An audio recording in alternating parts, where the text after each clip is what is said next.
হ্যাঁ,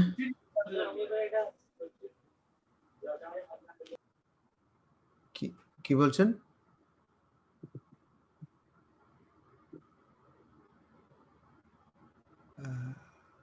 আচ্ছা, অনিলদা শুরু করি তাহলে। হ্যাঁ। ওম জননীম শারদাম দেবীম রামকৃষ্ণম জগদ্গুরুম পাদপদ্মে তয়ো শ্রুত্বা প্রণমামি মুহুর্মুহুঃ।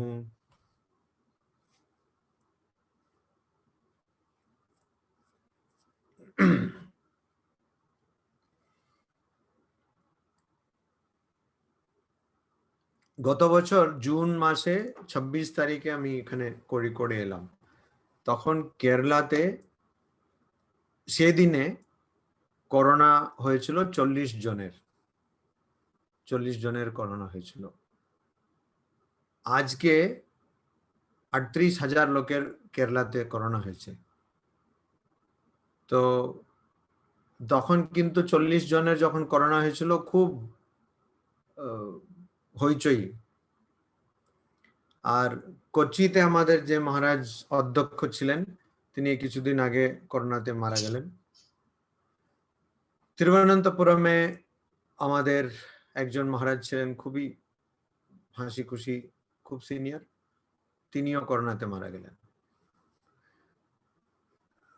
রামকৃষ্ণ মঠ রামকৃষ্ণ মিশনের ত্রয়োদশ অধ্যক্ষ যিনি ছিলেন শ্রীমৎ স্বামী রঙ্গনাথানন্দজি মহারাজ, উনি বলতেন, ওনার গীতার 3 খণ্ডে ওনার গীতার ব্যাখ্যা আছে, সেটা মূলত উনি বক্তৃতা দিয়েছিলেন। সেই বক্তৃতা মালার লিপিবদ্ধ করে বই আকারে বের করা হয়েছে। তো সেটাতে যেখানে ভূমিকা, সেখানে উনি বলছেন, এটা আমিও যখন এই গীতার পাঠ আমরা শুরু করলাম তখন আমিও বলেছি। উনি বলছেন যে গীতার ধ্যানে আছে না, সর্বোপনিষদ গাবো দোগ্ধা গোপালনন্দন ইত্যাদি, দুগ্ধম গীতামৃতম মহৎ, মানে দুধটা হচ্ছে গীতারূপী মহান অমৃত। তখন উনি বলতেন যে এইটাকে কিন্তু আমরা কি করেছি, এটার শুধু পুজো করেছি, এই দুধটাকে পান করতে, দুধটাকে খেতে ভুলে গেছি। স্বামীজি বারবার করে বলছেন যে উপনিষদ পড়লে কি হয়, অভি মানে অভয়ের বাণী উপনিষদ থেকে পাওয়া যায়। আর স্বামীজি ইংরেজিতে বলছেন message of strength, Upanishad give the message of strength, মানে বলের বার্তা উপনিষদ আমাদের দেয়। তো একটা জিনিস যেটা অনিবার্য আমাদের জীবনে, আমরা জানি মহাভারতে সেই পাণ্ডব তারা যখন বনবাস তাদের চলছিল, বনবাস, তখন তারা একটা পুকুরে যায়, জল তেষ্টা পাচ্ছে, জল তেষ্টা মেটাতে, আর ওখানে একটা যক্ষ থাকে, সে বলে আমার প্রশ্নের উত্তর দিলে তুমি পারবে, না হলে মরে যাবে ইত্যাদি। আর তখন কেউ পারে না, এই জন্য মরে যায়। তারপরে যুধিষ্ঠির গিয়ে সেই প্রশ্নের উত্তরগুলো দেয়। আর যুধিষ্ঠিরকে জিজ্ঞেস করা হয়েছে যে সবচেয়ে বড় আশ্চর্যটা কি? সবচেয়ে বড় আশ্চর্য হচ্ছে যে প্রতিদিন লোকেরা আমাদের আশেপাশে যারা আছে তারা ইয়ামালয়ে যায়, মানে তারা মৃত্যু প্রাপ্ত করে বা মরে যায়, ওই শরীর তাদের চলে যায়। কিন্তু আমরা মনে করি যে আমরা কখনো সেটা আমাদের হবে না। এটাই প্রথম সবচেয়ে বড় আশ্চর্য। আমরা মনে করি যে আমরা কোনোদিন মরবো না। আর একটা জিনিস যেটা আমি অনেক সময় এখানে বলেছি, যে যখন মৃত্যুর কথা বলা হয়, কালকেও এখানেও হয়েছিল, অফিসে আমি বসেছিলাম, একজন আমাদের প্রাক্তন প্রাচার্য তিনি এসেছিলেন। তো তিনি ভদ্রমেলা বসেছিলেন, কিছু কাজে এসেছিলেন। তো আমি বললাম আচ্ছা দেখুন, এখন যদি করোনাতে মারা যাই, তখন সঙ্গে সঙ্গে উনি বলছেন মহারাজ আপনি কি কথা বলছেন, এরকম বলবেন না ইত্যাদি। তো এই কথাটা বলে যে না, এরকম মুখে কথাটা আনবেন না। যতই আমি মুখে কথাটা না আনি, একদিন তো সবাইকে মরতে হবে, এই শরীরটা একদিন সবাইকে ত্যাগ করতে হবে। এই ব্যবহারিক অবস্থাতেই আমাদের আধ্যাত্মিক যতটা আমরা জ্ঞান বুঝেছি বা বুঝিনি সেটার প্রকাশ পাওয়া যায়। ফলে এখন আমি আপনাকে একটা কথা বলবো যে আমরা এমন একটা সময় আছি যে খুবই আরো খারাপ অবস্থায় যাব। 2020-তে আমরা মনে করলাম যে খুব খারাপ বছর গেছে, 2021 এর চেয়েও খারাপ হবে। আপনি বলবেন যে মহারাজ আপনি আপনার মুখে এরকম কথা আনছেন কেন? সেটা নয়। এই জানুয়ারি থেকে এপ্রিল অবধি যা ঘটেছে, যা পরিসংখ্যান স্ট্যাটিস্টিক্স, সেটা দিয়েই বোঝা যাচ্ছে যে খুব খারাপ অবস্থা। খারাপ অবস্থায় আমরা পড়ে গেছি। আর দিল্লিতে আমাকে একজন ফোনও করেছিল, আর এই যে এখন হয়েছে ঘটনা, তো আমাকে একজন ফোনও করেছিল যে মহারাজ কোনো বেড পাবেন? তখন আমি ওকে বললাম, ও একটা ছেলে দিল্লিতে কাজ করে, আমি ওকে বললাম দেখো বেড টেড পাওয়া যাবে না, তুমি হয়তো ওই বৃন্দাবন বা ওই ফরিদাবাদ ওখানে একটু চেষ্টা করো। তো বেড পাওয়া যাচ্ছে না, অক্সিজেন সিলিন্ডার পাওয়া যাচ্ছে না, খুব যা লোকেরা খবর দিচ্ছে খারাপ, আরো খারাপ অবস্থা হবে। তো এখানে আমাদের কি করণীয়? অষ্টম অধ্যায়ে বলছে শেষের দিকে যে তুমি যে কথাটা ভেবে শরীর ছাড়বে সেই অনুযায়ী তুমি পরের জন্মটা পাবে। এই জন্য প্রথম কথা, আমরা করোনার চিন্তা না করে ভগবানের চিন্তা করি। নাহলে করোনার চিন্তা করে করে যদি শরীর ত্যাগ করা হয়, হয়তো করোনা ভাইরাস হয়ে জন্মাবো, সেটা খুব খারাপ হয়ে যাবে। ঠিক আছে, নিজেরও কিছু হবে না, অন্যদের খুব ক্ষতি হয়ে যাবে। তো ওই জন্য যেমন বলা হয় ভরত মুনি, তিনি আশ্রমে ছিলেন, ওনার একটা হরিণের বাচ্চার সঙ্গে খুব মানে ওর সঙ্গে খুবই উনি আসক্ত হয়ে পড়েন। তারপরে ওই হরিণের বাচ্চার কথা ভাবতে ভাবতে যখন শরীর ত্যাগ করেন, পরের জন্মে হরিণ হয়ে জন্মান। তো সেইটা, এই জন্য করোনা নিয়ে অত ভাবনা চিন্তা করার দরকার নেই। যা সরকার বলছে সেটা আমরা মেনে চলি, ঠিক আছে। কিন্তু এগুলো ঠিক আছে, কিন্তু করোনা এমন একটা জিনিস যে বৈজ্ঞানিকরাও এখনো বুঝতে পারছে না কি জিনিস। তো তখন এই জন্য বলা যাবে না যে করোনা হবে না। এরকম একটা ভুল মিথ্যে আশা নিয়ে না থাকাই ভালো। মিথ্যে আশা নিয়ে না থাকাই ভালো। কেন করোনা সবার হতে পারে, আর তার জন্য প্রস্তুত হয়ে থাকা ভালো। শরীরটাকে ভালো করে দেখতে হবে, ভালো করে ঘুমোতে হবে, আর জল খেতে হবে, ভালো ভিটামিন সি যেখানে পাওয়া যায়, আমলকি আছে, আরো যেগুলো আছে সেটা খেতে হবে। আর এইটাই আমাদের করণীয়, তার বেশি আর কিছু করা যাবে না। কিন্তু তার সঙ্গে আমাদের মনে করতে, আমার একটা ছোটবেলা একটা ঘটনা আমি আপনাদের সঙ্গে ভাগ করছি, মানে আমি বলছি আপনাদের। আমার বাবা ছিলেন ইন্ডিয়ান এয়ারফোর্সে, তো আমাদের কিছু বছর অন্তর অন্তর এরকম এক একটা জায়গা থেকে আর একটা জায়গায় যেতে হতো। তো জন্ম থেকে আমি একরকম যাযাবর।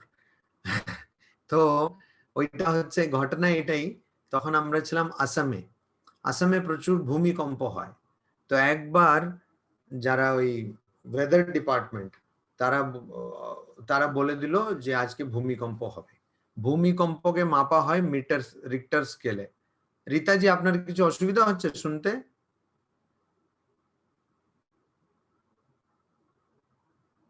রীতাজি চলে গেলেন।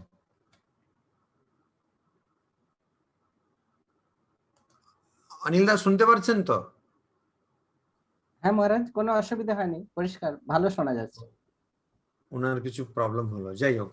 তো রিক্টার স্কেল বলে একটা আছে মাপ, সেটাতে মাপা হয় ভূমিকম্পকে। তো সাধারণত ওই 6-এর বেশি হলেই খুব বিশাল ভূমিকম্প এরকম বলা হয়। তো আমাদের বলে দেওয়া হয়েছিল যে আজকে ভূমিকম্প হবে, আর 6-এর 6.5 এরকম হবে। আর এই জন্য সবাই বাড়ি থেকে বেরিয়ে পড়ো, বেরিয়ে ওই কোয়ার্টার্স, এয়ারফোর্সের কোয়ার্টার্স, তো সবাইকে ওই বাড়ি থেকে বের করে বাইরে বসতে বলা হলো। কেন বাড়িতে বসলে যখন ভূমিকম্প হবে বাড়িটা পড়ে যাবে, লোকেরা ওখানে আটকে যেতে পারে। তো এর জন্য বাইরে বসার বলা হলো। তারপরে একটা জায়গায় ঠিক করা হলো যেখানে সবার জন্য খাবার ঠাওয়া থাকবে, যদি ভূমিকম্প আসে ওখানে সবাইকে নিয়ে যাওয়া হবে।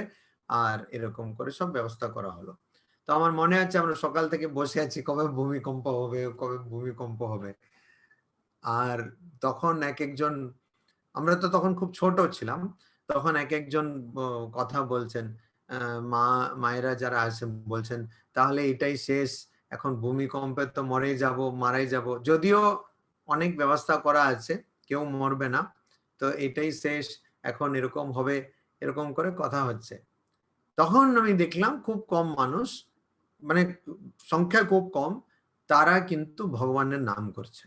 মানে অত বেশি লোকের মধ্যে, কয়েকশো লোকের মধ্যে, মানে কয়েকশো অনেকটাই, তার মধ্যে শুধু হাতে গোনা ৩-৪ জন বসে ভগবানের নাম করছে। বাকি সবাই এটাই কথা বলছে, তাহলে এরকম মরে যাব, তাহলে আর কি হবে জানি না, হয়তো নাও মরবো। এরকম করে এই কথাটা চিন্তা করতে পারবেন না, এইরকম কথাবার্তা ৪-৫ ঘন্টা ধরে চলছে। তো মানুষ যে সময়ের অপচয় করতে পারে, সময়টাকে নষ্ট করতে পারে, সেটা প্রমাণ আমি তখন পেলাম, যদিও পুরোটা বুঝতে পারিনি। তার পুরো গুরুত্বটা পরে আমি এখন বুঝতে পারছি যে এই জন্য যখন এরকম একটা অবস্থা আসে, তো আমাদের ভগবানকে ডাকা প্রয়োজন, ভগবানের নাম করা প্রয়োজন। আর ভগবানের নাম করলে কি হবে, আর কিছু যাই হোক না হোক, অন্তত শেষ মুহূর্তে আমরা ভগবানকে চিন্তা করব। আমাদের একজন মহারাজ ছিলেন, ওনার শরীর চলে গেছে, ওই মহারাজ একটা কেন্দ্রে সেবারত ছিলেন, আমাদের রামকৃষ্ণ মঠ মিশনের একটা কেন্দ্র, আর ওখান থেকে আরেকটা জায়গায় যাচ্ছিলেন গাড়িতে। তো হলো কি, সে গাড়ি যখন যাচ্ছিল, জিপে করে যাচ্ছিলেন, ওই জিপ থেকে একটা অ্যাক্সিডেন্টের মতন হলো, মানে সামনে একটা গাড়ি আসছিল, তাতে লেগে গেল, আর বেশি কিছু ক্ষতি হয়নি, কিন্তু ওই জিপ থেকে পড়ে গেলেন। তো পড়ে যখন নিচে গেলেন, ছিটকে পড়ে গেলেন, ছিটকে যখন পড়ে গেলেন, তখন ওনার এটাই প্রথম চিন্তা হলো, আরে বাপরে, আমি মরে যাব না তো, বা আমার কি হবে ইত্যাদি। তো তারপরে ওনাকে অল্প কিছু লেগেছে, তো ওনাকে হাসপাতাল নিয়ে যাওয়া হলো, আর ওনার চিকিৎসা করা হলো। তারপরে কিন্তু উনি বললেন, আর আমি এই কাজটা আর করবো না। কেন? তো আমাদের বেলুড় মঠে যারা কর্তৃপক্ষরা, মহারাজরা জিজ্ঞেস করলেন যে কেন তুমি কাজ করবে না কেন?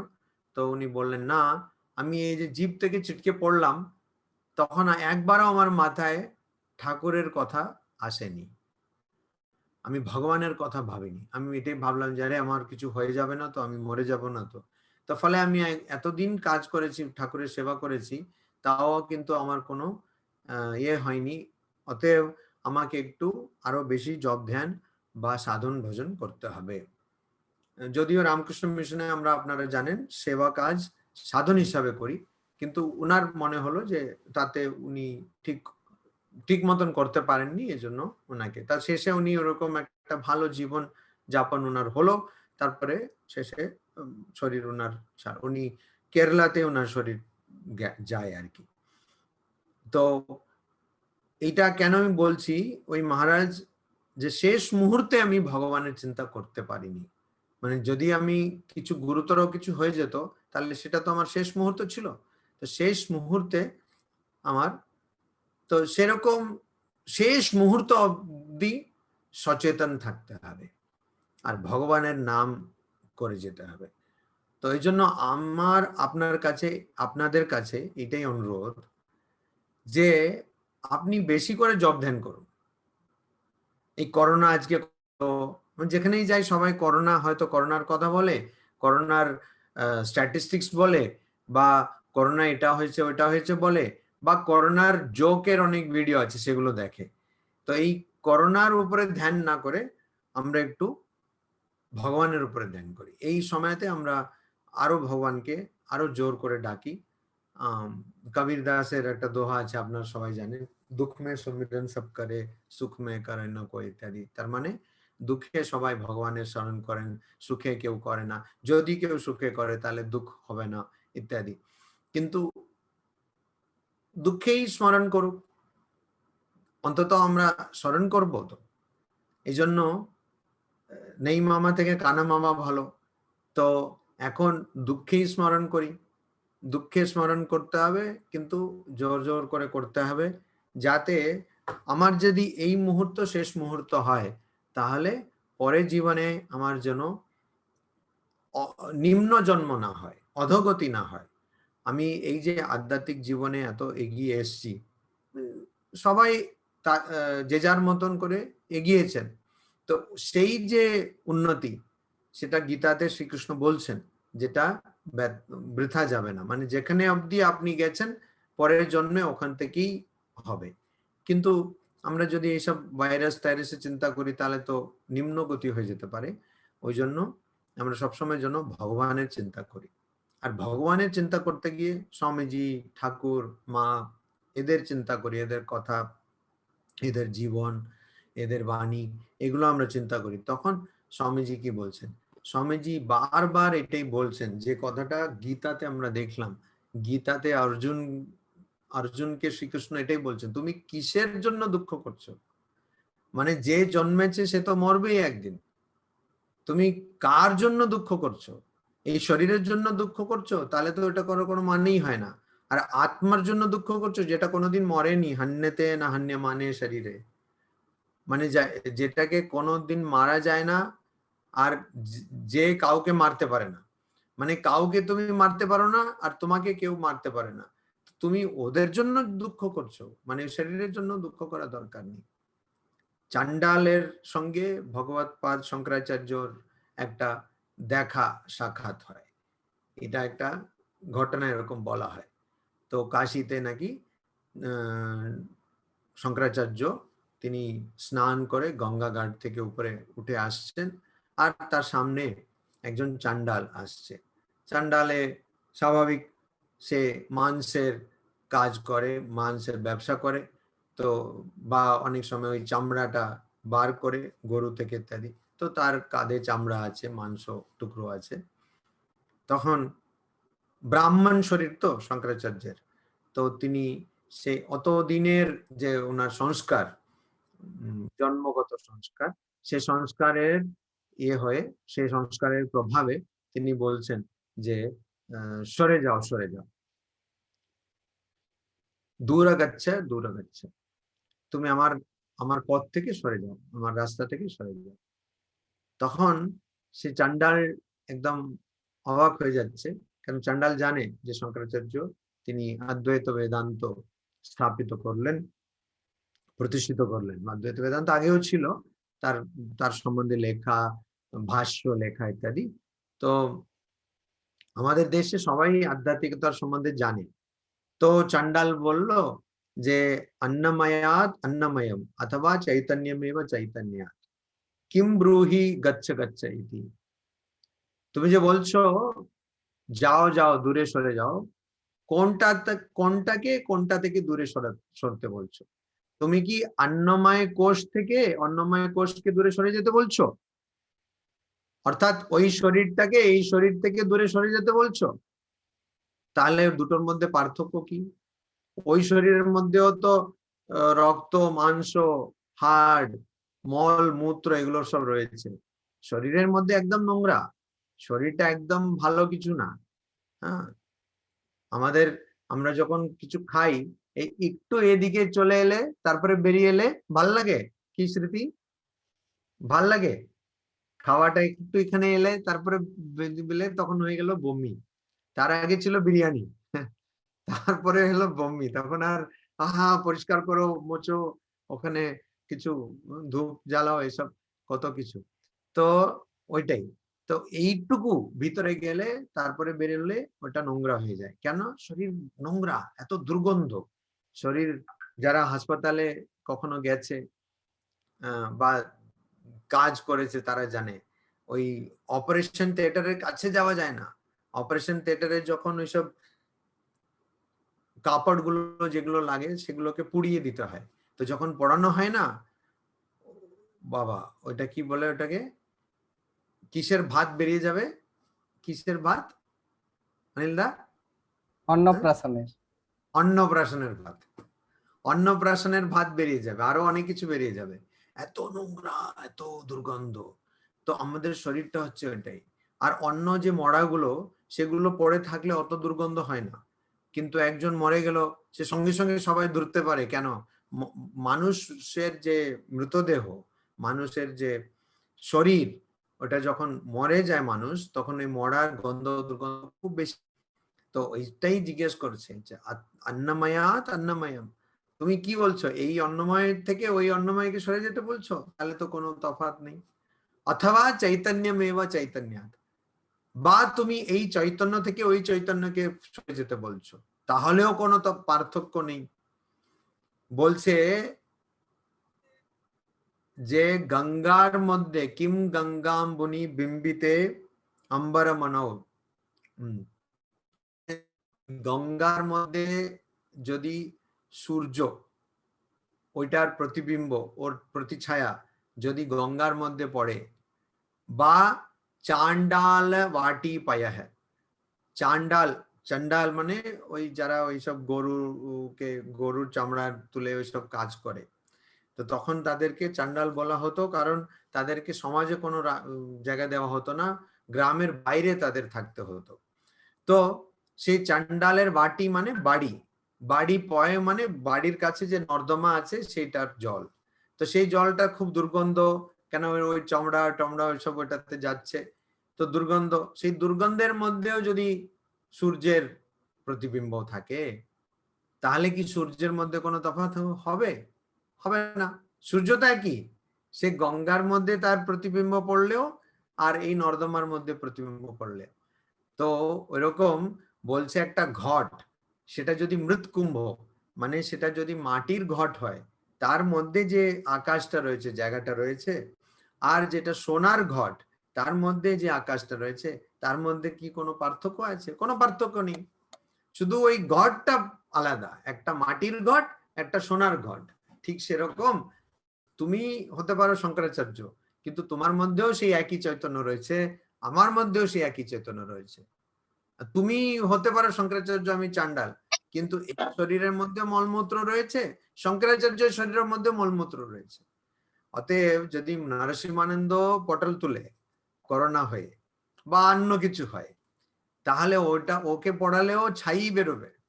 আর মোদি যদি পটল তুলে ওকে পড়ালেও ছাই বেরোবে, ওকে পড়ালে সোনা বেরোবে না, চাও বেরোবে না। ঠিক আছে, চাও বেরোবে না, সোনাও বেরোবে না, ওকে পড়ালে কি বেরোবে? ছাই বেরোবে। আর যে কোনো মানুষ, যে খুব সাধারণ মানুষ, তাকে পড়ালেও ছাই বেরোবে। অতএব এটাকে নিয়ে এত ভাবনা চিন্তা করা কোনো দরকার নেই। আর এই কিছুদিন আগে আমার খুব কাছের একজন, তার ক্যান্সার হয়ে গেল। এখন ক্যান্সারের অবস্থা হচ্ছে, আর অনেক সময় ওরকম আমাদের 2 বছর আগে একজন, 2 বছর, 2 বছর না, গত বছর একজন খুব ভালো মহারাজ, উনি নিজে ডক্টর, ওনার ক্যান্সার হয়ে গেল। তো যখন ধরা পড়েছে খুব অ্যাডভান্স স্টেজ ক্যান্সার, তো নিজে ডক্টর, তো কি করে অ্যাডভান্স স্টেজ হলো? তো বলছে আমার একটু সন্দেহ সন্দেহ ছিল, আমি বললাম ঠিক আছে যাব বলে, নিজে ডক্টর, আর ও অবহেলায় ছেড়ে দিল। তো এর যার ধরা পড়েছে, সে তারও কিছু কিছু অনেক কিছু দেখা যাচ্ছিল, এখন অ্যাডভান্স স্টেজে ধরা পড়েছে, তার মানে অনেকদিন সে ওটাকে খেয়াল করেনি বা অবহেলা করেছে। তো ওকে আমি সেটাই বললাম যে দেখো, তুমি ক্যান্সারের সম্বন্ধে বেশি করে কথা বলো। ও বললো না, আমি কার সঙ্গে কথা বলবো না। বললো না, বেশি কথা বলো, তাহলে তোমার মধ্যে এই যে কষ্ট রয়েছে সেটা কমে যাবে। তো যাই হোক, কখনো কখনো লোকেরা আমার কথাও মানে, তো ও আমার কথা মেনেছে। তারপরে ও সবার সঙ্গে ক্যান্সারের কথা বললো, এখন একটু ভালো, মানে অন্তত মানসিক তার চাপ নেই। তো শরীরটা যে মরে যাবে, সে কথাটা বারবার যদি আমরা চিন্তা করি, শরীরটা যে নষ্ট হবে, শরীর যে নশ্বর, সেটা আমরা যদি চিন্তা করি, তাহলে যদি শরীর যখন ঠিক ঠিক মরবে, তখন বেশি অসুবিধা হবে না, অন্যদেরও হবে না, দুঃখ কষ্ট হবে না, আমাদেরও হবে না। হবে কষ্ট, একদম হবে না তা নয়, হবে, কিন্তু অত বেশি হবে না। ঠিক সেরকম আমরা যখন উল্টো দিকে, আমরা যখন সবসময় বলবো যে আমি শরীর নই, আমি আত্মা, আমি আত্মা। অনেকে বলে মহারাজ এটা আবার কি কথা, আমি আত্মা, আমি আত্মা।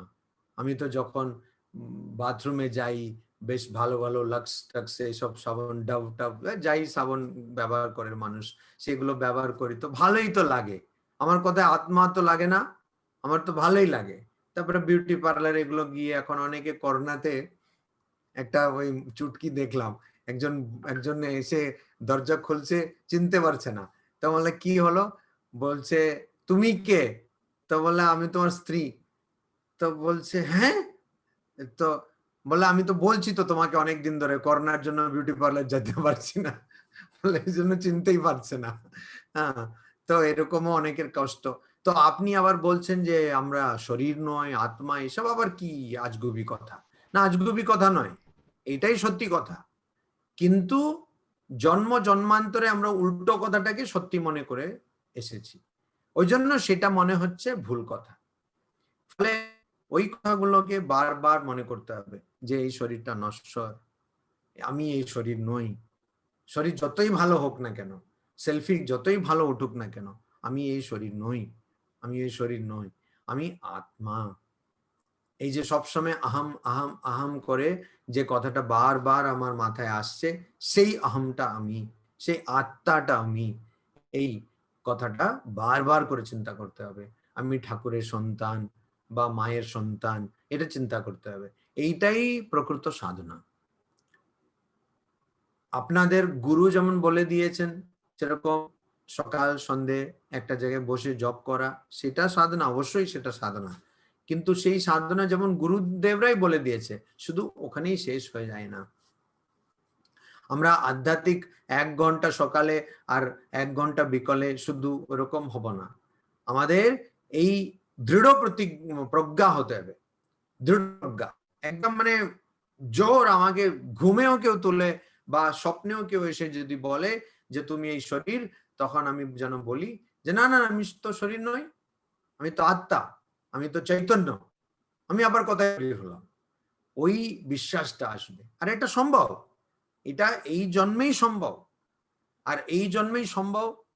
আরেকটা কথা, একজন স্বামীজির শিষ্য, স্বামীজির গুরু ভাই, ঠাকুরের সন্ন্যাসী শিষ্য, তিনি বলছেন যে আমি এমনি সাধারণ অনুভব, আধ্যাত্মিক অনুভব পেয়ে আমি খুশি থাকবো না, কারণ আমাকে তো সাধারণ গুরু আমি পাইনি তো। আর এই স্বামীজিও আরেকবার কথা বলেছেন, আমি তো জাত সাপ আমাকে কামড়েছে। ফলে সাধারণ লোকের মানে সাধারণ গুরু তো নয়, অবতারা বরিষ্ঠ। অবতারা বরিষ্ঠ মানে আমারও যে জ্ঞান হবে সেটা এই জীবনেই হবে। আমাকে আর পরে এসে মরার বেলায় কেউ এসে আমাকে দর্শন দেবে সেটা কেন হবে? সেটা হবে না। তার আগেই আমার পূর্ণ বোধ হবে যে আমি এই শরীর নই, আমি আত্মা, আমি ঠাকুরের সন্তান, মায়ের সন্তান, স্বামীজির সন্তান।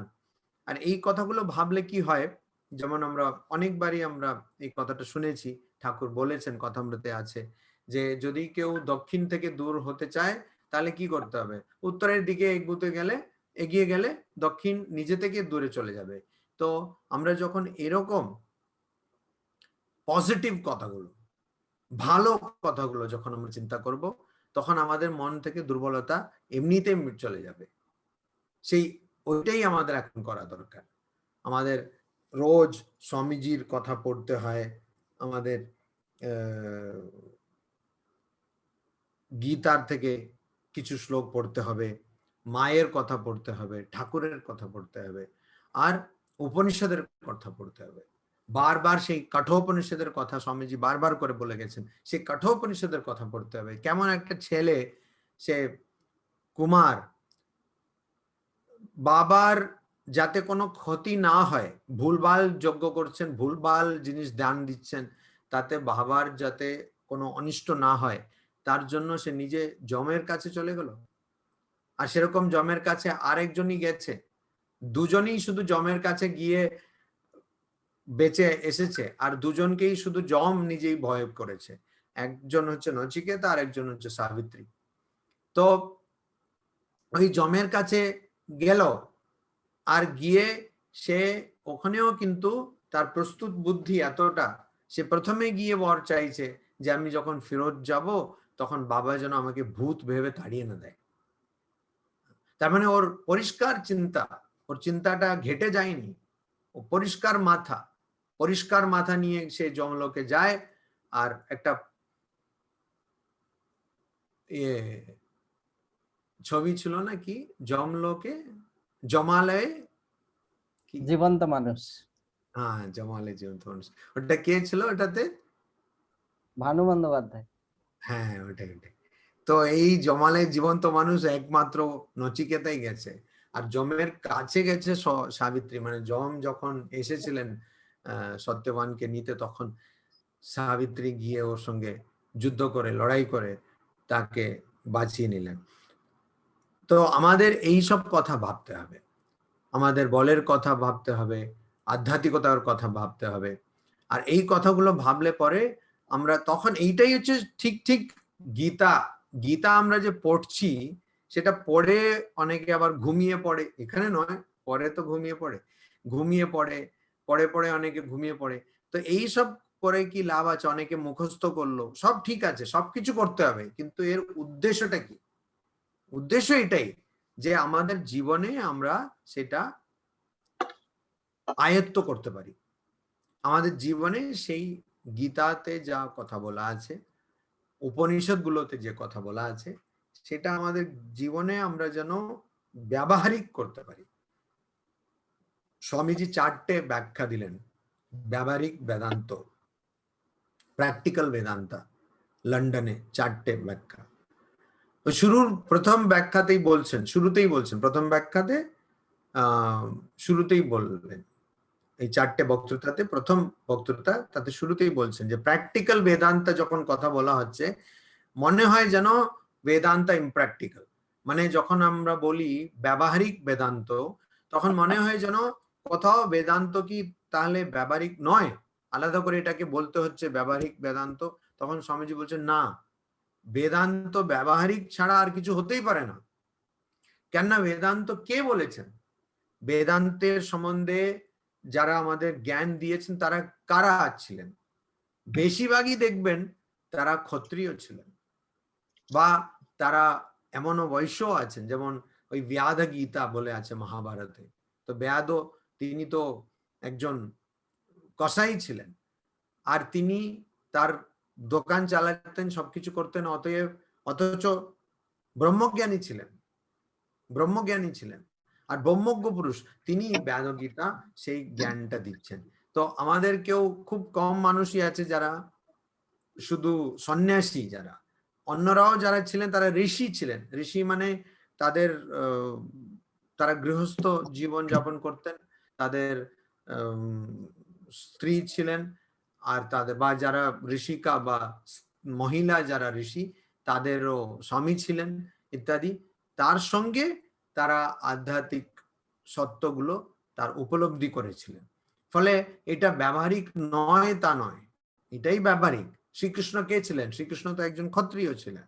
তো আমরা যখনই দেখব বেদান্তের কথা, যেখানেই দেখবেন ওগুলো কিন্তু খুব কমই আছে যেটা সন্ন্যাসী বলেছে, বেশিরভাগই কিন্তু গৃহস্থর মুখ থেকে আসা। তার মানে ওটা ব্যবহারিক। অথচ কথামৃতে বারবার করে একটাই প্রশ্ন, তাহলে কি উপায়, মানে গৃহস্থদের কি উপায়? ওই প্রশ্নের কোনো মানে হয় না, তাও সবাই এখনো বেশিরভাগ লোক ওই রকম প্রশ্নই করে।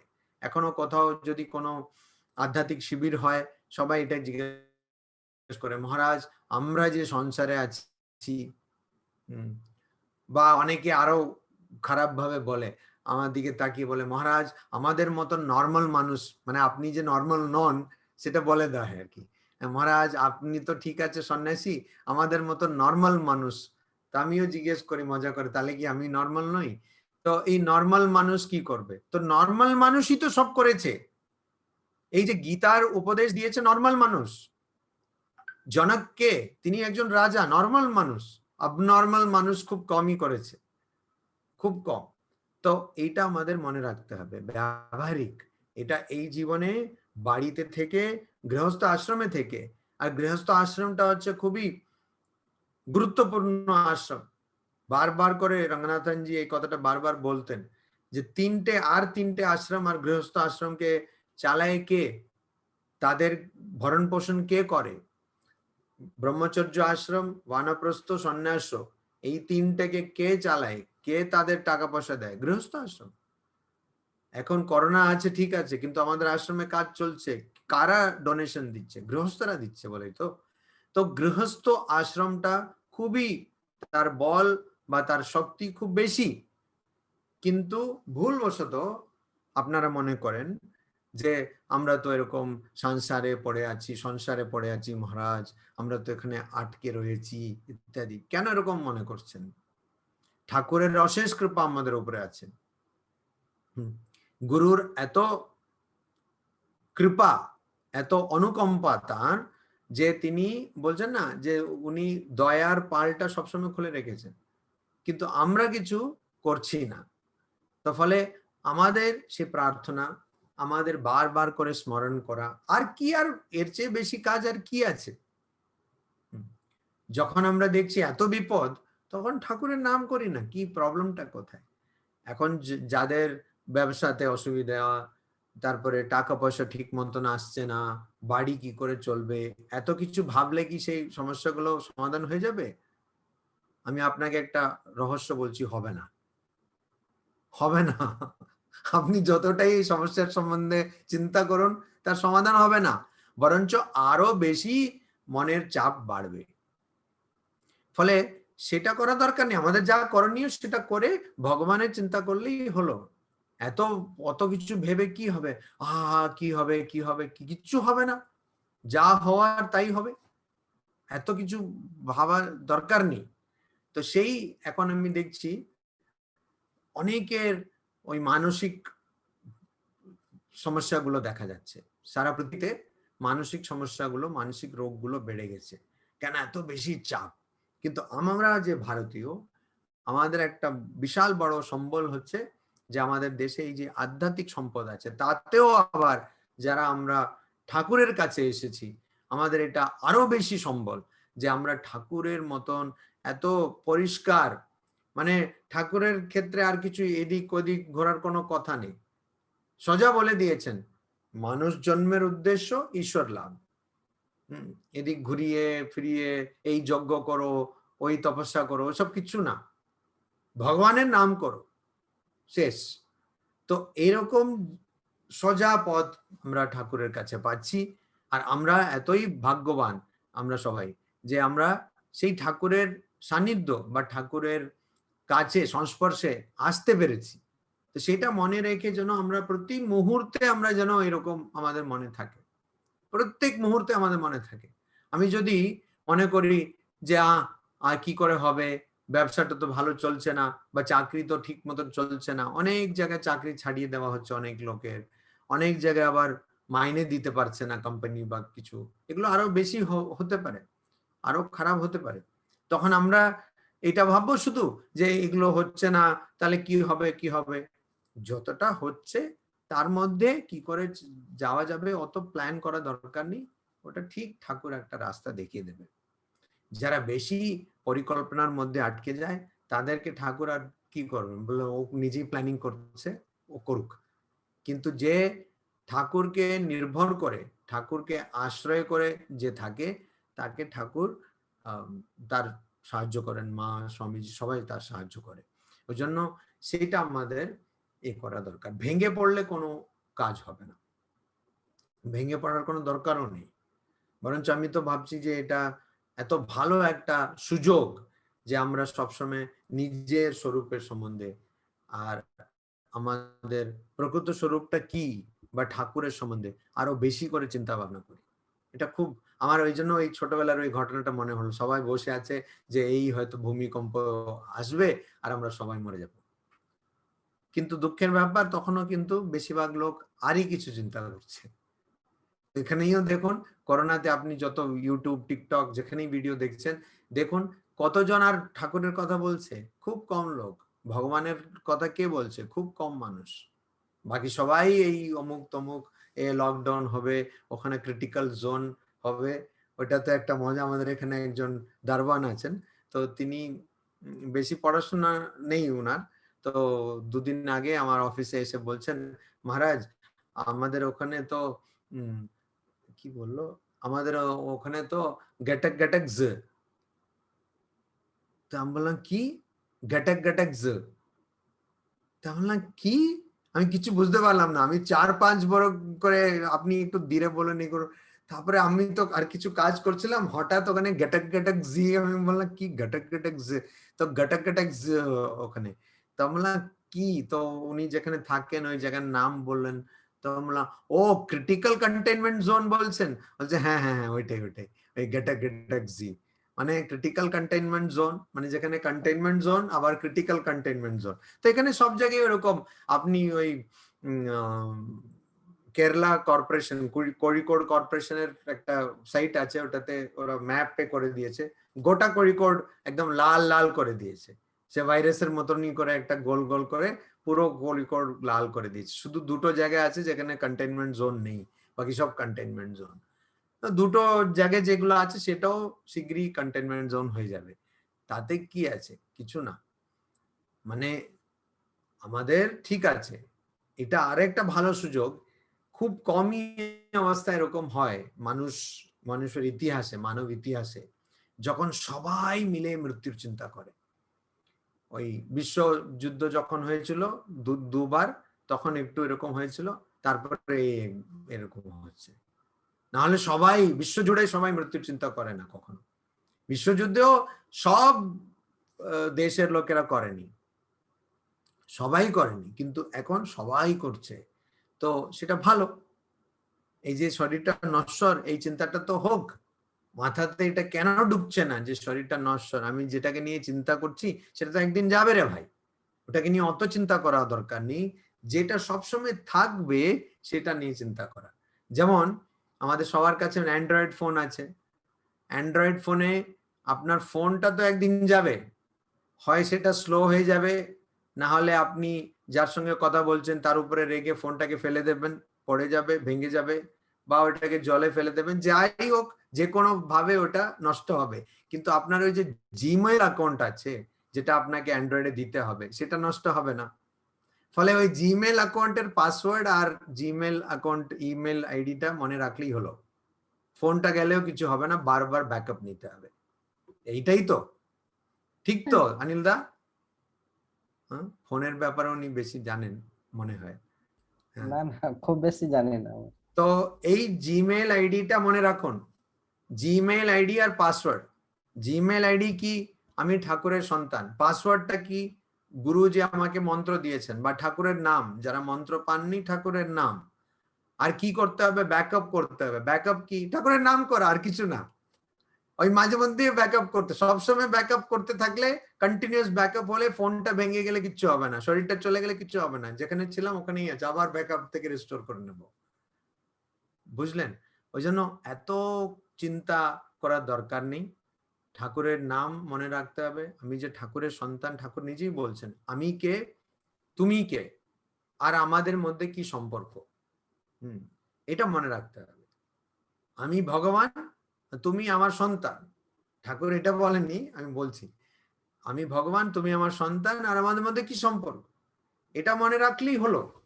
তো এইটা মনে রাখলে আপনি ভালো ভালো ফোন, একটা ফোন অনেক সময় কি হয়, যারা ছোটরা মনে হয়, বা বাড়িতে স্বামী স্ত্রী দুজনের মধ্যে হতে পারে, নতুন ফোন বাজারে এসছে, এই জন্য পুরোনো ফোনটাকে ইচ্ছে করে ভেঙে দেয়, এরকমও হয়। এরকম যে একদম হয় না তা নয়, এরকমও হয়।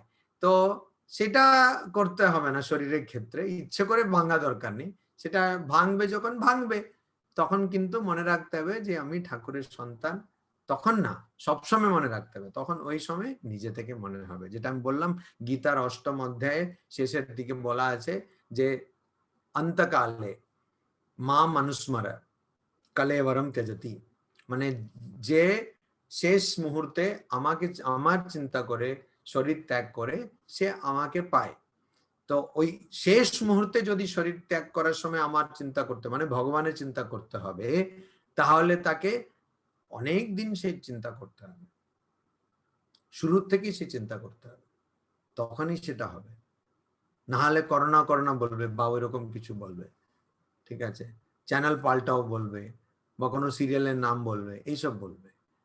তো এটা যেন না বলা হয়, ওই জন্য সবসময় ভগবানের আমরা নাম ডাক করি, আমরা ভজন করি, ভগবানের লীলা চিন্তন করি, ঠাকুরের লীলা প্রসঙ্গ পড়া হোক, এটা খুব দরকার।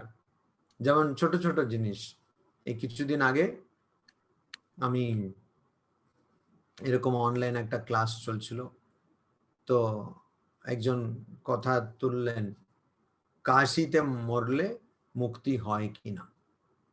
তো ঠাকুর বলছেন মুক্তি হয়, কিন্তু মুক্তি মানে সেই মুক্তি নয়, কাশি মানে সেই কাশি নয়। উনি আরেকজনের ব্যাখ্যাটা বললেন যে কাশি মানে কাশি নয়, কাশি মানে মনটা শুদ্ধ হওয়া, এরকম। তো আমি বললাম না, ঠাকুর পরিষ্কার বলেছেন কাশিতে মরলে মুক্তি হবে। ঠিক আছে, তা বলে কাশির টিকিট কাটতে হবে না। এখন কথাটা শুনুন, কাশিতে মরলে মুক্তি হবে ঠাকুর পরিষ্কার বলেছেন। ফলে ওইটাতে আমি বললাম, আপনি গোড়াই বলুন, যা বলুন, আমি সেই কথাটাই আমি মানবো, মানে ওইখান থেকে আমি এই করতে পারবো না। তারপরে কতগুলো শাস্ত্র আছে, যেমন একটা শাস্ত্রের নাম কাশী খণ্ড, ওখানে বলা আছে কাশিটা কি। এখন কাশি যেমন দিল্লিটাকে টেনে টেনে টেনে টেনে নয়ডা অব্দি দিল্লি, ওইদিকে ওইটা সব দিল্লি, ওরকম কাশিও তো বেড়ে গেছে না, কিন্তু কাশির একটা সীমা বেঁধে দেওয়া হয়েছে, সেই সীমাতে যারা মরবেন, মানে তার ভিতরে যে মরবে সেটাই ঠিক ঠিক কাশি, তার মধ্যে যারা মরবে তাদের মুক্তি হবে। তো এটা আমি বললাম। তো ওই একজন ভদ্রমহিলা তিনি বললেন, তাই নাকি, আমি তো পড়িনি মহারাজ, আমি কি করে মিস করে গেলাম। তো অনেক সময় কি হয়, অনেকে সেটা আমি আমি উনি হয়তো সিনসিয়ারলি বলেছেন যে আমি মিস করে গেছি বলে, কিন্তু অনেক সময় কি হয়, অনেকে তো ওনার বয়স আমার চেয়ে অনেক বেশি, তো ওরা নিশ্চয়ই কথামৃত আমার চেয়ে অনেকবার পড়েছে, আর উনি মিস করে গেছেন, মানে উনি হয়তো বলতে চাইছেন যে আপনি ভুল বলছেন। তো এই জন্য আমি কি করলাম, আমি গিয়ে আবার ঘাটলাম, দেখলাম না। তারপরে আরেকজন মহারাজকে ফোন করে জিজ্ঞেস করলাম, না ঠিকই আছে। আমি তখনই ওনাকে বললাম যে না, পরের দিন আমি বললাম, দেখুন এরকম আছে, কথামৃতে এরকম আছে, এই জায়গায় আছে, লীলা প্রসঙ্গে আছে, কাশিতে মরলে মুক্তি। লীলা প্রসঙ্গে ঠাকুর বলছেন যে আমি দেখলাম, শরৎ মহারাজ বলছেন যে একজন খুব গৌরবর্ণ, মানে সাদা চামড়ার মানুষ, মানে একদম দীর্ঘকায় লম্বা মানুষ, তিনি এসে সবার মুখ কানে গিয়ে তারক মন্ত্রটা বলছেন, আর তারপরে মা কালী এসে সবার ওই চিৎজড় গ্রন্থি, যে ওই গাঁটটা খুলে দিচ্ছেন, তো সবাই মুক্ত হচ্ছে।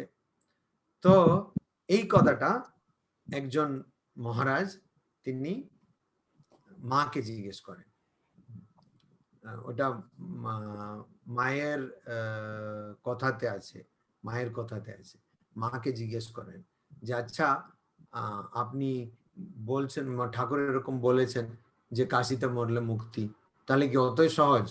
এই কথাটা কাশিতেই হচ্ছে, মা কাশিতে আছেন তখন কাশিতে, তো এই অত সহজ কাশিতে মরলে মুক্তি? না, এটা মায়ের কথাতে নেই, এটা হচ্ছে শ্রীমা দর্শন, শ্রীমা দর্শন বলে একটা বই আছে, ওইটাতে আছে। তো বলে কাশিতে মরলেই মুক্তি, এত সোজা?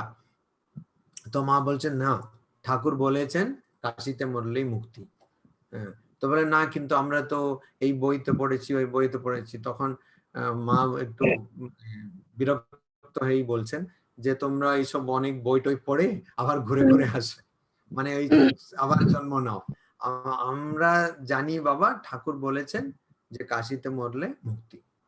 তখন এই মহারাজও ছাড়বেন না, উনি মায়েরই সন্তান ছিলেন, তখন উনি ওখানে একটা মাছি মরে পড়ে আছে, তো বলছে এই যে মাছি এখানে মরে গেল, তা কি এই মুক্ত হয়ে গেল? মা বলছেন হ্যাঁ, এই মাছিটা মুক্ত হয়ে গেল। তো কাশিতে মরলে মুক্তি। আমি কেন এটা বলছি, এটা এখানে বলার প্রসঙ্গ, মানে এটা বলার কারণটা কি, প্রাসঙ্গিকতাটা কি, সেটা এটাই যে এই যে ঠাকুর একটা কথা বলেছেন আর সেই কথাটা ঠিক, এই দৃঢ় বিশ্বাস আমাদের মধ্যে আনতে হবে। তো আমি যদি ঠাকুরকে ডাকি, তাহলে ঠাকুর আমাদের বাঁচাবেনই বাঁচাবেন, সেই বিশ্বাসটা আমাদের আনতে হবে। আর একটা ঘটনা আপনারা হয়তো অনেকে জানেন, সেটা হচ্ছে একজন মহারাজ ছিলেন, তো ওই মহারাজ ছিলেন রাজা মহারাজের সেবক, রাজা মহারাজের সেবক ছিলেন, আর রাজা মহারাজের সেবক ছিলেন সূর্যি মহারাজ। আর উনি যখন এই ঘটনাটা জানেন, ভুবনেশ্বরের রাজা মহারাজ থাকতেন, ওই জায়গাটা এখনো আছে। অনিলদা জানেন ঘটনাটা? কোনটা বলছেন মহারাজ?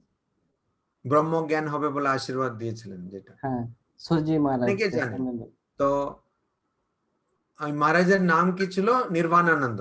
স্বামী নির্বাণানন্দ নির্বাণানন্দ। সূর্য সূর্যি মহারাজ, সূর্যি। সূর্যি মহারাজ। তো উনি একদিন রাত্রেবেলা, রাজা মহারাজ আছেন, রাত্রিবেলা উনি, ওনার হঠাৎ ইচ্ছে হলো হুক্কো টানবেন। তখন উনি রাত্রিবেলা, অনেক দেরি হয়ে গেছে, প্রায় 1টা এরকম রাত্রিবেলা, তখন উনি গিয়ে, পাশে উনি আছেন, ওর দরজায় এ করে বললেন যে আচ্ছা সূর্য, আমার একটু তামাক সাজিয়ে দেবে। তো কিছুক্ষণের মধ্যেই, মানে কিছুক্ষণ মানে 1-2 মিনিটের মধ্যেই তামাকটা নিয়ে গেলেন। তো অনেকক্ষণ লাগে ওটা এ করতে, ওই আগেকার সিস্টেমে অনেক কিছু জল দিতে হবে, সেতু দিতে অনেক কিছু সময় লাগে। তো রাজা মহারাজ অবাক হয়ে গেলেন, বলে হ্যাঁ তুমি, আমি তো এই বললাম, এত তাড়াতাড়ি কি করে হয়ে গেল? বললাম মহারাজ আমি জানতাম আপনার হয়তো লাগবে, এই জন্য আমি সাজিয়ে রেখেছিলাম। তো রাজা মহারাজের কাছে ওটা খুবই ইয়ে ছিল। তো উনি এত খুশি হয়ে গেলেন, বললেন তোমার ব্রহ্মজ্ঞান হবে। এই ঘটনাটা সবাই জানে। আর একটা ঘটনা যেটা হয়তো সবাই জানে না, সেটা হচ্ছে একজন মহারাজ ছিলেন আমাদের সহসংঘাধ্যক্ষ, ভাইস প্রেসিডেন্ট, তিনি স্বামী প্রমেয়ানন্দজি, রামগোপাল মহারাজ। দীর্ঘকাল উনি বেলুর মঠের ম্যানেজার ছিলেন, তারপরে ভাইস প্রেসিডেন্ট হলেন, তো উপাধ্যক্ষ হলেন। তো সেই মহারাজ যখন বেলুর মঠে ছিলেন, তখন খুব কম বয়স, তখন এই নির্বাণানন্দজি, উনি তখন বেলুর মঠে ম্যানেজার। তো উনি ওই, আপনারা যারা বেলুর মঠে গেছেন দেখেছেন যে স্বামীজির যে বেডরুম আছে, সে বেডরুম ওঠার জন্য সিঁড়ি আছে, ঠিক আছে? ওখানেই উপরেই উনি থাকতেন, ওই পাশে একটা ঘরেই উনি থাকতেন। মানে স্বামীজির এটা বেডরুম, তারপরে একটু গিয়ে ওখানে একটা বেডরুম ছিল, ওখানে থাকতেন। তো ওই ঘরটা এখনো আছে, ওখানে কেউ আর থাকে না। তো ওখানে থাকতেন। তো উনি এই বেডরুমটা উপরে উঠে যাবেন, তো ওখানে ওরকম দাঁড়িয়ে আছেন, ওনার পিছনে ঠিক এই প্রমেয়ানন্দজি, যার কাছে আমরা এই ঘটনাটা শুনেছি। তো প্রমেয়ানজি দাঁড়িয়ে আছেন, কিন্তু মহারাজ জানেন না, নির্বাণানন্দজি জানেন না যে প্রমেয়ানজি আমার পিছনে, প্রমেয়ানন্দ আমার পিছনে দাঁড়িয়ে আছে। যাই হোক, তো উনি ওই সিগারেটটা খেতেন, তো সিগারেটটা এরকম ধরলেন আর বললেন আমার ব্রহ্মজ্ঞান হবে, এরকম একটা, তারপরে বললেন রাজা মহারাজ বলেছেন, তো হবেই হবে, এরকম করে একটা টানলেন আর ছুটে উপরে চলে গেলেন। এই এই যে এত বিশ্বাস, যে বলেছেন মানে হবেই হবে। তো আপনারা বলতে পারেন যে মহারাজ আমাদের তো কেউ বলেনি আমাদের ব্রহ্মজ্ঞান হবে। না, ব্রহ্মজ্ঞান হবে সেটা কেউ বলেনি, কিন্তু রাজা মহারাজ তো বলেছেন যে এত বছর তুমি যদি সাধন করো আর তোমার যদি কিছু না হয়, তাহলে এসে আমার চট মারবে। মানে আমাদের হবে, সেই আশ্বাসন আমাদের অনেকে দিয়েছেন। এখন আমাদের যারা গুরু, যিনি গুরু তিনিও দিয়েছেন, আর ওই গুরু পরম্পরায় যারা এসছেন তারাও দিয়েছেন, ঠাকুরও দিয়েছেন। অতএব আমাদের কোনো ভয়ের কারণ নেই, কোনো ভয়ের কারণ নেই। ঠাকুরে আর গিরিশ চন্দ্র ঘোষ এর একটা গান আছে না, কি গান ওটা, মরে গেলে মায়ের কোলে চলে যাই, হ্যাঁ হেসে খেলে চলে যায়, কোনটা গানটা অনিল দা? মায়ের কোলে চলে যাই, মনে পড়ছে? কার মনে পড়ছে? মনে পড়ছে না, কারো না কারো মনে পড়বে, অনেকেই গান জানেন, এরকম করেন এরকম আজ। করছে, ওর মনে পড়ছে না, সার্চিং কম্পিউটার। হ্যাঁ, তো যাই হোক, ওই সারদারাম কৃষ্ণ নামে বান রেখেছে রে ভাই, তার একটা লাইন হচ্ছে মা মা মা বলে মায়ের কোলে চলে যাই। তো মা মা মা বলে মায়ের কোলে, এটা কে লিখেছে জানেন?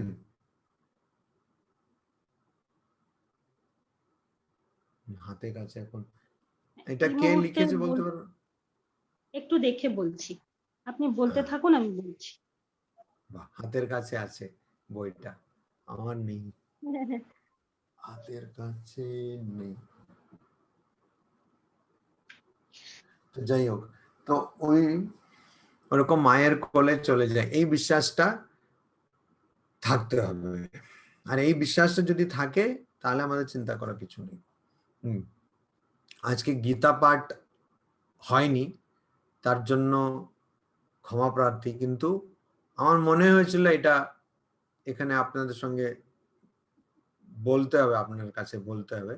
তো এই জন্য আমি এটা বললাম, কেননা সময়টা এরকম একটা কঠিন সময় দিয়ে আমরা যাচ্ছি। তো কঠিন বললে খুব কম বলা হবে। আর সব জায়গায় অসুবিধা, মানে এমন কেউ নেই যে একটু ভালো কথা বলবে, সব জায়গায় আমরা এরকম পাচ্ছি। তো ফলে এখন বেলুর মঠে বলছে যে আগে তুমি বেঁচে যাও, তারপরে বাকি কথা হবে, মানে আগে বেঁচে ওঠো। হ্যাঁ, এরকম সবার ধারণাই এরকম, মানে মরবে না, আর যাই করো মরবে না। তো সেটা তো আমাদের হাতে নেই, কিন্তু মানে আর কোনো উপায় নেই। কি রঞ্জিতা জি পেলেন? হ্যাঁ, চন্ডিকানন্দজি মহারাজ, স্বামী চন্ডিকানন্দ। চন্ডিকানন্দজি। বা আরেকজন ভালো লাগলো মহারাজ। gmail.com আর পাসওয়ার্ড সত্যি এটাই যেন মনে রাখতে পারি। আমি এখনো শেষ করিনি, আপনি কি বলছেন শেষ করে দিই? না না, বলছি আমাদের 4 জনকারই কোভিড পজিটিভ, তাই বলছি। না, পজিটিভ, এই প্রথমবার পজিটিভ মানে খুব নেগেটিভ। হ্যাঁ, আচ্ছা যাই হোক। না, তো ঠিকই বলেছেন। হ্যাঁ, হ্যাঁ, তো ওই জন্য ভালো লাগলো আপনার আলোচনাটা আজকে, খুব ভালো না, লাগছে ভালো, মহারাজ। এখনো উপসংহার না, হয়নি। বলুন বলুন বলুন বলুন ভোট অফ থ্যাঙ্কস এখনই দিয়ে দিচ্ছেন। তো বলুন। না না, গোটা থ্যাঙ্কস দিইনি, বলুন। চন্ডিকানন্দজি, না, কয়েকজন বক্তা থাকে তারা মাইক ধরলে আর ছাড়তেই চায় না, আমি ওইরকম টাইপের। তো না চন্ডিকানন্দজি খুব ওইরকম ছিলেন। আর শেষ দিনে ওনাকে একটু কষ্ট সহ্য করতে হলো, মানে শরীর খারাপ হয়ে গেল ওনার, কিন্তু উনি অনেক ভালো ভালো গান লিখেছেন। তো ওইরকম মায়ের কোলে চলে যাই, কোনো কষ্ট না থেকে, মানে কষ্ট হবে, শরীরে কষ্ট হবে, মনেরও হবে, কিন্তু আমরা যে শরীর মন নই সেইটা আমাদের সবসময় মনে রাখতে হবে। এটাই, তখনই ওই গীতার যে আসল জিনিসটা সেটা থাকবে। আর আমরা দেখেছি এটা সম্ভব, আমরা শুধু সাধুদের মধ্যে নয়, অনেক অনেক গৃহস্থদের মধ্যেও দেখেছি এটা সম্ভব। অনেকে যখন শরীর ছাড়ে, মানে এটা ঠিক শরীর ছাড়া অনেকে দিন ঠিক করে, সময় ঠিক করে। একজন মহারাজের শরীর ছাড়া হলো, তিনি একদম তার আগে 5 মিনিট আগে একজন ওনার গুরুর ছবি দেখালো, বলে না এখনো সময় হয়নি, তো উনি ঠিক ওই সময়তে শরীরটা ঠিক ছাড়লেন। এরকম আমরা দেখিয়েছি, মানে এরকম হয়, ভক্তদেরও এরকম হয়। তো আমাদের যদি সেরকম সবসময় এই চিন্তাটা থাকে, তাহলে আমরা যে এত বক্তৃতা শুনলাম, এত আশ্রম গেলাম, এত সাধুদের প্রণাম করলাম, তার লাভটা কি হলো? যদি আমরা শেষ মুহূর্তে যদি খুব মানে কোনো দুর্বলতা ছাড়া আমরা যদি শরীরটা ত্যাগ না করতে পারি, তাহলে এত কথা শোনার কি লাভ হলো? ওই জন্য সেটাই আমার আপনাদের কাছে প্রার্থনা, যে প্রার্থনা করুন, এটাই প্রার্থনা, যে প্রতি মুহূর্তে আপনারা প্রার্থনা করতে থাকুন, আর কিছু করুন না করুন, এইটা করবেন। আর এটা দেখবেন, এটা প্রার্থনা করার জন্য কারোর কিছু ক্ষতি হয়নি আজ অব্দি। তো ওই প্রার্থনা করবেন, জপ ধ্যান করবেন, আমরা সবাই তাই করি, এই প্রার্থনা আমার। আর এই করোনা যেন আমাদের জীবনে কিছু একটা বিশেষ প্রভাব না ছাড়ে। হ্যাঁ ঠিক আছে, করোনা ছিল, হ্যাঁ আমরা কেন, যারা বেঁচে যাব তারা কত স্মৃতি কথা, কত সংস্মরণ, কত কিছু হয়ে যাবে, বিশাল দাগ পড়বে। বেঁচে ধরুন আমরা বেঁচে গেলাম, তো তারপরে ধরুন আর্যমা, এরপরে 20 বছর পরে আর্যমাকে তো আর কে পায়, কেন করোনা, আচ্ছা তোমরা করোনার যুগে ছিল, ওই ইন্টারভিউতে ডাকছে, বলছে যে করোনাতে। আমি একটুও বাড়িয়ে বলছি না, কারণ যারা দ্বিতীয় বিশ্বযুদ্ধে যারা বেঁচে গেছিলেন তাদের তো কত ডাক, সেই এই বইতে ওর নাম, ওর বইতে ওর নাম, এরকম, কেননা তারা বেঁচে উঠেছে। তো করোনা থেকে যারা বেঁচে যাবে তখন তাদের সব বিশাল ডিমান্ড হয়ে যাবে। আর তাতেও আবার একটু আধ্যাত্মিক ব্যাপার, তো ওইরকম ভক্ত গোছের মানুষ তাহলে আরো বেশি ডিমান্ড, তখন বলতে পারো আমরা ঠাকুরের নাম করেই আমরা বেঁচে গেলাম। হ্যাঁ, ঠাকুরের নামের জন্য আমাদের অ্যাডভার্টাইজমেন্ট লাগবে না, কিন্তু আমরা আমাদের অ্যাডভার্টাইজমেন্ট করব। তো সবসময় পজিটিভ থাকুন, কেন এটা বলা হয়েছে, গবেষণাতে ধরা পড়েছে যে যাদের মন খুব বল বেশি, দুর্বল নয়, তাদের ইমিউনিটিটাও বেশি, আর যাদের মন একটু দুর্বল তাদের ইমিউনিটিটা কম। তো অ্যাকচুয়ালি করোনার সঙ্গে এটার সম্পর্ক রয়েছে। ঠিক আছে, আর এজন্য যাদের বাড়িতে কেউ পজিটিভ, তাহলে শুধু করোনাটাকে পজিটিভ রাখবেন না, নাম কি চিন্ময়ী নন্দী বলে লেখা আছে, তো শুধু করোনাটাকে পজিটিভ রাখবেন না, মনটাকেও পজিটিভ রাখুন, ঠিক আছে, তাহলে করোনা নেগেটিভ হয়ে যাবে। আচ্ছা মহারাজ, আমাদের এখানে একজন মহারাজের করোনা পজিটিভ হয়েছিল, মহারাজ কিন্তু খুব পজিটিভ ছিলেন, বলে 3 বার ওনার টেস্ট করলে পজিটিভ ছিল, তারপরে 4র্থবার নেগেটিভ হলো। তো ওটা ঠিক আছে, ওটা চলে যাবে। আর যারা ভ্যাকসিনেশন নেননি, যখন পাবেন তাহলে ইনজেকশনটা নিয়ে নিন, ইনজেকশন নিলে ভালো। ঠিক আছে, আজকে একটু অন্যদিকে আমার মনে হলো বলতে হবে, অনিলদা যদি আমাকে হয়তো বকছেন, কিন্তু আমি এটা মনে করলাম বলে বললাম। তো সামনে সপ্তাহ কিন্তু আশা করি গীতাটা থাকবে। আশা করি, এর জন্য বললাম, সবকিছু অনিশ্চিত, তো এই জন্য একটু এটা বলে দিলাম, আশা করি। হ্যাঁ, ওম শান্তি শান্তি শান্তি, হরি ওম তৎসৎ, শ্রী রামকৃষ্ণার্পণমস্তু। কারো কোনো প্রশ্ন?